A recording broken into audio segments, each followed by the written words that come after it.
সমস্ত আনসার সাহাবী, মদিনাতুল মুনাওয়ারার সমস্ত সাহাবায়ে কেরাম, সমস্ত মানুষগুলি নবীজি মুহাম্মদ সাল্লাল্লাহু আলাইহি সাল্লামকে দেখার জন্য আগমন করলেন।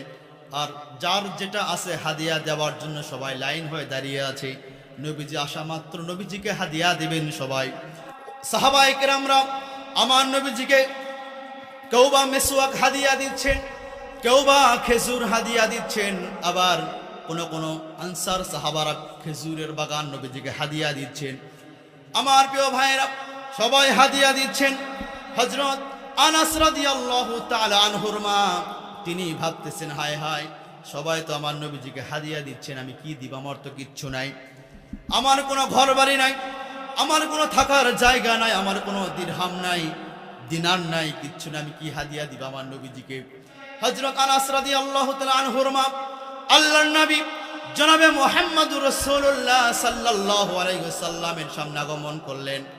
এসে বললেন, ইয়া রাসূলুল্লাহ, ইয়া হাবিবাল্লাহ, আপনাকে সবাই হাদিয়া দিচ্ছে, আমি কি হাদিয়া দিব? আমার তো কিচ্ছু নাই।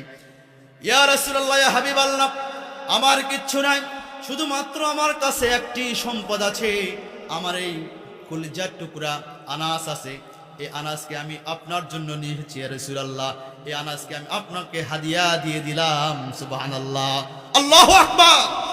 আনাসকে হাদিয়া দিলেন আল্লাহ রাসূল সাল্লাল্লাহু আলাইহি ওয়াসাল্লাম। সুবহানাল্লাহ। আনাস রাদিয়াল্লাহু আনহুর মা আল্লাহ রাসূল সাল্লাল্লাহু আলাইহি ওয়াসাল্লামকে বললেন, ইয়া রাসূলুল্লাহ, ইয়া হাবিবাল্লাহ, আমার আনাসের ছোট্ট মানুষ, 10 বছর বয়স আনাস রাদিয়াল্লাহু আনহুর। আমার আনাস ছোট্ট মানুষ, হয়তোবা সে আপনার বড় কোনো খেদমত করতে পারবে না। ইয়া রাসূলুল্লাহ, হাবিবাল্লাহ, ইয়া রাসূলুল্লাহ, আপনি যখন ওযু করবেন, আপনার ওযুর পানি আমার আনাস, আমার সন্তান এগিয়ে দিবে। ইয়া রাসূলুল্লাহ, হাবিবাল্লাহ, আপনার মিসওয়াকটা আমার আনাস এগিয়ে দিবে। ইয়া রাসূলুল্লাহ, হাবিবাল্লাহ, আপনার জুব্বা মোবারকটি আমার আনাস এগিয়ে দিবে। ইয়া রাসূলুল্লাহ, হাবিবাল্লাহ, আপনি যখন যুদ্ধের ময়দানে যাবেন, আপনার দিকে যখন কেউ বল্লম নিক্ষেপ করবে, আমার আনাসকে আপনি ওই বল্লমের সামনে ধরবেন। বল্লম এসে আমার আনাসের বুক ভেদ করে ওই পার হয়ে যাবে। এরপর ইয়া রাসূলুল্লাহ, হাবিবাল্লাহ, আপনার শরীর মোবারকে একটুও যেন আঘাত যেন না আসে। ইয়া রাসূলুল্লাহ, ইয়া হাবিবাল্লাহ, আপনার দিকে যখন কেউ তীর নিক্ষেপ করবে, ওই তীরের সামনে আমার আনাসকে আপনি ধরবেন, ওই তীর এসে আমার আনাসের কলিজা ভেদ করে যাবে। এরপর ইয়া রাসূলুল্লাহ, ইয়া হাবিবাল্লাহ, আপনার শরীর মোবারক যেন কোনো আঘাত যেন না আসে। আল্লাহ রাসূল সাল্লাল্লাহু আলাইহি ওয়াসাল্লাম কত ভালোবেসেছেন। সাহাবায়ে কেরামরা, আনসার সাহাবীরা, আমরা কত ভালোবাসতে পারি না? এরপরও আমরা চেষ্টা করি, ঠিক কি না? আনাস রাদিয়াল্লাহু তাআলা আনহুর মা আনাসকে আল্লাহ রাসূলের কাছে হাদিয়া দিলেন। আল্লাহ রাসূল সাল্লাল্লাহু আলাইহি ওয়াসাল্লামের কাছে আনাস রাদিয়াল্লাহু তাআলা আনহু 10 বছর খাদেম ছিলেন। কয় বছর? 10 বছর খাদেম। আল্লাহ রাসূল সাল্লাল্লাহু আলাইহি ওয়াসাল্লাম আনাস রাদিয়াল্লাহু তাআলা আনহুকে বললেন, আনাস, যাও তো আমার জুব্বাটা নিয়ে আসো। আনাস রাদিয়াল্লাহু তাআলা আনহু, সে তো ছোট্ট, বয়স কম, দেখলেন মদিনার অলিতে গলিতে ছোট্ট বাচ্চারা খেলা করছে।